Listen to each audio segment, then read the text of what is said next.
મિર્ચી morning. એક marriage બ્યુરોમાં board લગાવેલું હતું. જન્મ, લગ્ન અને મૃત્યુ આ ત્રણ નસીબને આધીન છે. લગ્નની ચિંતા કરવી નહીં, થવાના હશે તો જ થશે. બિચારો પેલા મેરેજ બ્યુરો વાળાનો કેટલો જીવ ખાઈ જતા હશે લોકો કે એને કંટાળીને આવું બોર્ડ મારવું પડ્યું કે જન્મ, લગ્ન અને મૃત્યુ ત્રણે નસીબને આધીન છે, લગ્નની ચિંતા કરવી નહીં, જો મેરેજ થવાના હશે તો જ થશે. કેટલી બધી યંગ ગર્લ્સ એમની કમ્પ્લેન હોય કે યાર આ મમ્મીઓ આંટીઓ સારા પ્રસંગમાં છોડતા જ નથી. કોઈના રિસેપ્શનમાં ગયા હોય તો ત્યાંય પાછળ પડી જાય કે ક્યારે છોકરા જોવાનું શરૂ કરે છે, હવે બહુ થયું, આ જ રાઈટ એજ છે, ટાઈમ જતો રહ્યો ને તો પછી નહીં આવે, આ સારા છોકરાઓનો લોટ નીકળી જશે હાથમાંથી, પછી તો એકવાર ઉંમર થઈ જાય ને એટલે જે મળે એનાથી ચલાવી લેવું પડે, એના કરતા અત્યારે ચોઈસ છે. આવા બધા કોન્વર્ઝેશન્સ લગ્ન પ્રસંગે સાંભળવા મળે યંગસ્ટર્સ અને વડીલોની વચ્ચે. ભારતીય સમાજમાં તો ઘણીવાર એવું લાગે કે લાઈફમાં છે ને એક જ પર્પસ છે, બસ લગ્ન કરો.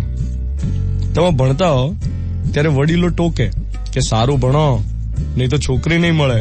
અરે યાર, આ ભણતરમાં લગ્નને વચ્ચે લઈ આવવાના. ભણવાનું કેમ?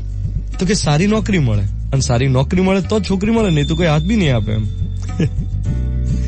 25 થી 28 વર્ષના છોકરા છોકરીઓ બિચારાઓનો લાઈફમાં એક જ ગોલ બની જાય કે ગમે તેમ કરીને આને સેટલ કરો. હવે આ સેટલ થવું એટલે શું? સંસાર માંડવો એને જ સેટલ થયા એવું કહેવાય? એક રીતે આ લગ્નનું પ્રેશર જે છે એ સોશિયલ સિસ્ટમને બહુ હેલ્પ કરે છે, અને એક રીતે બહુ નુકસાન. હેલ્પ એ રીતે કે માણસ સેટલ થાય ને એટલે માનસિક રીતે ખુશ રહે, અને એને કારણે ઇકોનોમીને બૂસ્ટ મળે, કારણ કે માણસના જીવનના આર્થિક સમીકરણો બદલાઈ જાય લગ્ન પછી. અને નુકસાન એટલે કે જો યોગ્ય પાત્ર ના મળ્યું તો માનસિક રીતે દુખી રહે, અને દુખી ઘર એ દુખી સમાજની રચના કરે, એટલે જીવતર ઝેર બની જાય. જો કે કેટલા એવા લોકો હશે કે જે લોકો ના પાડતા હશે કે ના નથી કરવા, અને પછી જયારે પરણી જાય ને એના પછી 5 વર્ષ એમ કે ના રાઈટ ટાઈમે ડિસિઝન લીધું તો બહુ સુખી થયો. અને ઘણા એવા હોય કે જેમને બહુ ઉત્સાહ હોય કે લગ્ન કરવા છે, અને કર્યા પછી એમ થાય કે ક્યાં કર્યા.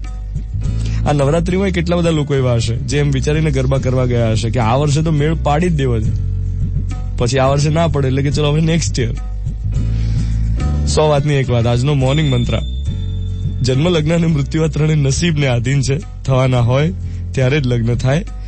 બાકી લાઈફ પાર્ટનરની સર્ચ જે લોકો કરી રહ્યા હોય, હવે જયારે પાછી સીઝન આવશે હમણાં, અને બહુ બધા લોકો લગ્નોત્સુક હોય અને અત્યારે કોઈ સાંભળી રહ્યું હોય, તો એમના માટે મોર્નિંગ મંત્ર એ છે કે દિલ કી સુનો, કિસી ઓર કી નહીં.